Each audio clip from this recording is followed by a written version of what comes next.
என்னோட பேர் சுரேஷுங்க. என்னோட சொந்த ஊர் வந்து நம்பியூருங்க.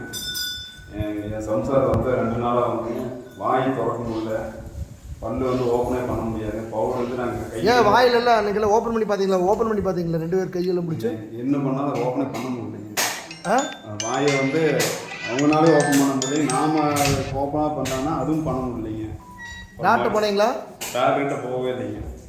நான் ஒன்று வந்து நமக்கு தெரிஞ்சு சொன்னாருங்க, இந்த மாதிரி நம்ம நாசிக்கு வேலை பிடிச்சி இருக்கிறாருங்க, நம்ம அங்கே போனால் தான் அவர்கிட்ட தான் சரியானு சொல்லி அப்புறம் இங்கே கூட்டிகிட்டு வந்தாருங்க. கூட்டிகிட்டு வந்து இங்கே வந்து காலையில் நாங்கள் வந்தேங்க, சாயந்தரம் வரைக்கும் இருந்தது. அப்புறம் அவரை பார்த்தேங்க. அவர் வந்து அவரோட சித்த வைத்தியம் மூலமாக அவரோட வைத்தியம் மூலமாக என்ன பண்ணேன் நான் வந்து 2 கையும் பிடிச்சி பார்த்துட்டு இது இந்த பிரச்சனை அவர் தெரிஞ்சுட்டாருங்க. தெரிஞ்சுட்டு அவர் பவுடர் அவரே ஓப்பன் பண்ணி மருந்து கொடுத்துங்க. ஒரு 2 நிமிஷத்தில் வாய் திறக்க முடியாத 2 நாளாக இருந்தாலும் 2 நிமிஷத்தில் வாய் திறக்க வச்சாருங்க. வாய் திறக்க வச்சு என்ன அப்படின்னா, முதல்ல நாங்கள் வர அன்னைக்கு பேசாத வந்து இன்றைக்கி அங்கேருந்து பேச ஆரம்பிச்சு இது வரைக்கும் பேச்சவே நிறுத்தலைங்க. நிற்கிறாரு இது வரைக்கும் எத்தனையோ பிரச்சனை முடியாது, இங்கே வந்து 2 நிமிஷத்தில் பிரச்சனை முடிச்சாருங்க. நல்லா பேசுகிறாங்களா? அப்பயே பேச வச்சுட்டா?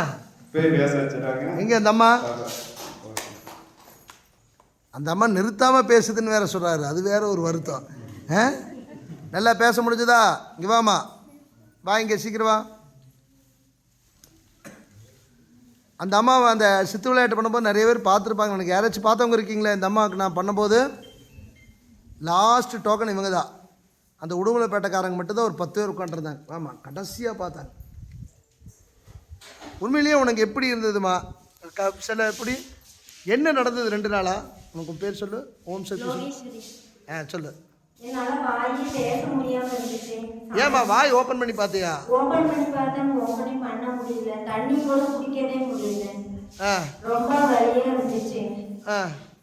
அதுக்கப்புறம் என்ன நடந்துச்சுன்னு தெரியல. அப்படி இங்க வந்ததுக்கு அப்புறம் தான் தெரியும். இங்க வந்தோடனே பேச ஆரம்பிச்ச போது தான் தெரிஞ்சது இல்லையா? ஆமா. அது வரைக்கும் உனக்கு சுயநனவே தெரியலையா? தெரியல. மயக்கமாவே இருந்துச்சு. நைட்ல இருந்து சாப்பிடாம இருந்ததுனால மயக்கமா இருந்தங்காட்டி ஒண்ணுமே தெரியல. நான் என்ன பண்ணேன்னு கூட உனக்கு தெரியாது. அதுக்கப்புறம் தான் கையெல்லாம் ரொம்ப வலியா இருந்துச்சு. அவ்வளோதான். நான் என்ன பண்ணேன்னு கூட அந்த